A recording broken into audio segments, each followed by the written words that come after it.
G'day, welcome back to the channel. Well, look at this. The video I put up yesterday has been removed for violating YouTube's community guidelines. Yes, this morning I got this email. It says, "Hi, Bruce Simpson, our team has reviewed your content and unfortunately we think it violates our medical misinformation policy. We've removed the content from YouTube." Yeah, what's going on there? This was a video that promoted freedom of choice and respecting the choices that others have made. But that's not allowed on YouTube. You can't do that on YouTube. Oh no, you must follow the YouTube narrative. You're not allowed to deviate from the path, from the opinions, from the perspectives, from the beliefs that YouTube lays down. Even if you are advocating things that seem to be common sense and even woke. I mean, my goodness, aren't we supposed to be inclusive? Aren't we supposed to be tolerant? Aren't we supposed to be accepting of differences? This is what I was promoting in my video, yet sorry, no, it's not acceptable. Now, I don't know about you, but this leaves me feeling a little bit dirty. I don't know that I really want to be associated with a platform that is doing this, because if we think about it, YouTube is shaping the minds of some of our most vulnerable people. Facebook is the same. These social media platforms have become many people's window to the world. They look through social media to see what the world is doing. They gain their understanding, their perspectives, their opinions, their views through social media. So if companies like YouTube are filtering, distorting, shaping what we see, and only allowing the stuff that they agree with to appear on their platforms, then the vulnerable people in the world are getting a very distorted view of reality. And as we know, perception becomes reality. So I fear that this is almost an existential crisis, that people are not seeing the world as it is. Too many people are seeing the world through their phones, through their computers, through their tablets, and YouTube and Facebook are distorting that view to a very, very large extent. If a video that promotes acceptance, tolerance, understanding is deleted for not fitting the guidelines, well, what is the stuff that we're looking at? Where does that come from? What is the ultimate goal? You got to remember that if YouTube has this amount of power, it is more powerful than God almost. They control every view that we have. It twists the minds of the vulnerable. That's why I say I feel a bit dirty being associated with a platform that would do this and do it so blatantly and openly. The video I made, the information contained in it from a medical perspective was stuff that came from medical professionals, people that are respected around the world. I wasn't advocating a stance against what's happening. I'm not going to say anything because this will get deleted as well. This may be the shortest lived channel in the history of YouTube, the way things are going.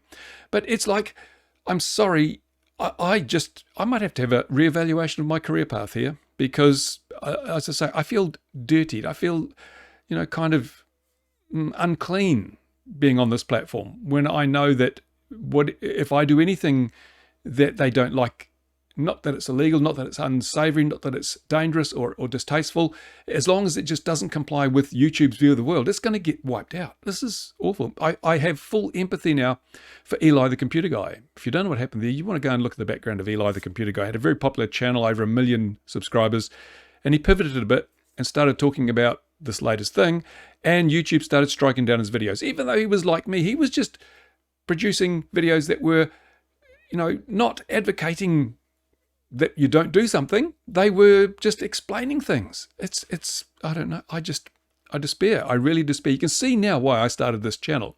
I didn't want to risk my other channels because I already knew that YouTube had this policy of it's our way or the highway, folks, and our way is whatever we want our way to be. It's not, because you might think, oh, they're doing this to protect people from the fake news and the flat earthers. No. A platform like YouTube, if it's going to be useful, has to be a cross-section of our society.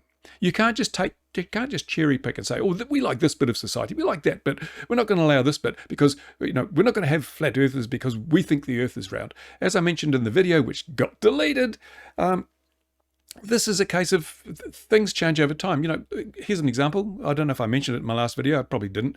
But today's fake news can be tomorrow's reality. And I'm going to cite an example for you.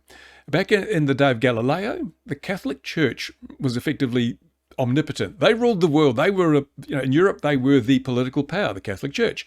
And their preachings, their teachings, their reality was that the Earth was the center of the solar system. The sun and the planets revolved around the Earth. This was a fact because they said it was a fact, and they were the power of the day. So that was what people had to believe.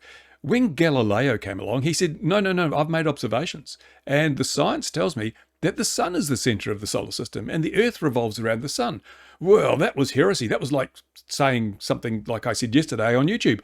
And the Catholic Church cancelled Galileo. In fact, I think they even incarcerated him for a time. But he was basically, you're a fake news, purveyor of fake news. We're not having it. You're going to be cancelled. People don't listen to this Galileo guy. We're going to silence him. And what happens today? Well, we know that Galileo was right. The Catholic Church was wrong. So we cannot suppress opinions, views, perspectives that are contrary to our own simply because we don't believe them. We must embrace those differences and say, well, okay, we don't agree with this person, these people, whatever, but we have to support their right to hold their opinions. Now, YouTube, in deleting my video, suppressing an opinion. It wasn't a harmful opinion. It was an opinion. And if they're going to go and say, we're only going to allow opinions that we agree with, this is no longer a safe platform. It is a platform that is perverting the minds of people who are either young or naive or don't have the intellectual capacity to actually see what's right and what's wrong.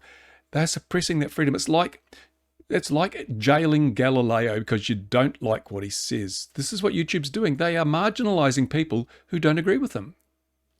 I'm sorry, but that's not the way a free and open society works. Yes, it's YouTube's platform. They can do whatever the hell they like, or can they? Because now they've reached a point where, as I say, they're as powerful as God. They control the minds of so many people around the world who watch massive amounts of YouTube, massive amounts of Facebook. These social media platforms now have mind control, effectively control the minds of the people.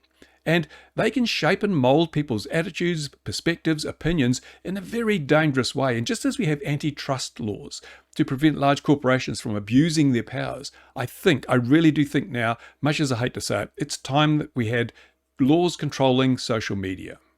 If social media wants to be treated as a platform, then it cannot start censoring like this. It can't start saying, oh, we don't agree with this, so we're going to delete it. Because then you're a publisher. And then you become responsible for anything that is published on your platform.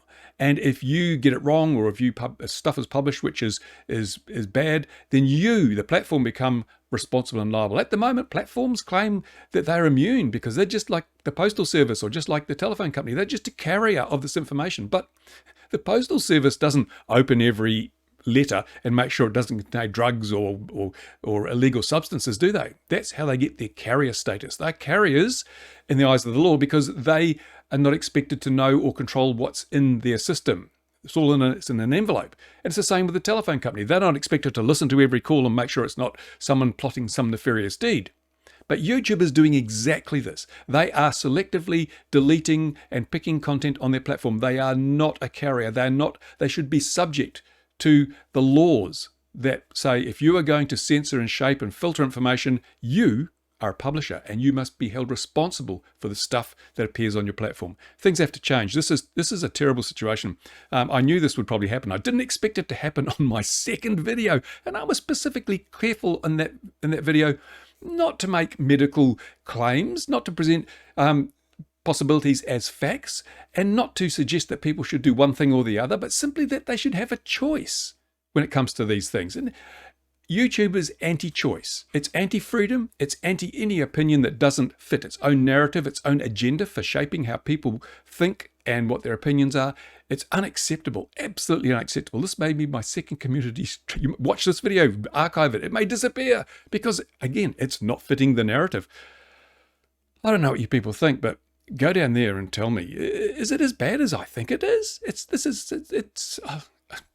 I don't know.